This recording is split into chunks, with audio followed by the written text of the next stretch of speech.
Hai, perkenalkan saya Dara Fizitian Andini dari kelas 7,1. Saya akan menjelaskan tentang bullying.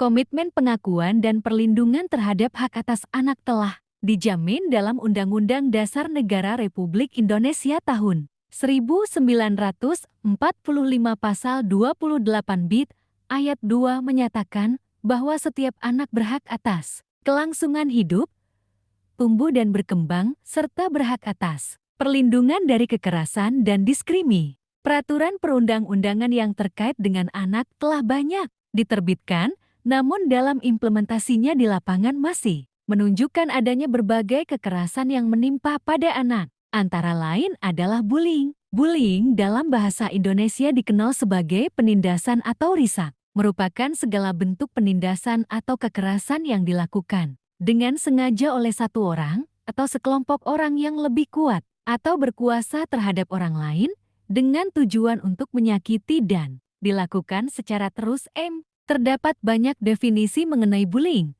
terutama yang terjadi dalam konteks lain seperti di rumah, tempat kerja, masyarakat, komunitas, virtual. Namun dalam hal ini dibatasi dalam konteks school bullying atau bullying di sekolah. Rioskina, Juwita, dan Susetyo 2005 mendefinisikan school bullying sebagai perilaku agresif yang dilakukan berulang-ulang oleh seorang atau sekelompok siswa yang memiliki kekuasaan terhadap siswa atau siswi lain yang lebih lemah dengan tujuan menyakiti orang tersebut. Kasus bullying yang kerap terjadi dalam dunia pendidikan di Indonesia kian memprihatinkan. Hasil kajian Konsorsium Nasional Pengembangan Sekolah Karakter tahun 2014 menyebutkan hampir setiap sekolah di Indonesia ada kasus bullying, meski hanya bullying verbal dan psikologis atau mental. Kasus-kasus senior menggencat junior terus bermunculan. Statistik kasus pengaduan anak di sektor pendidikan dari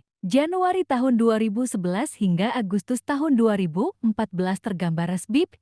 Tahun 2011 terdapat 61, tahun 2012 terdapat 130 kasus, tahun 2013 terdapat 91 kasus, tahun 2014 terdapat 87 kasus. Bullying dapat dikelompokkan ke dalam 6 kategori: kontak fisik langsung, tindakan, memukul, mendorong, menggigit, menjambak, menendang, mengunci seseorang dalam ruangan, mencubit, mencakar, juga termasuk memeras dan merusak barang yang dimiliki orang lain.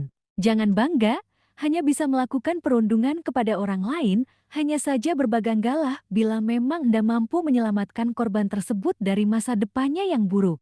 Sekian yang dapat saya sampaikan, terima kasih.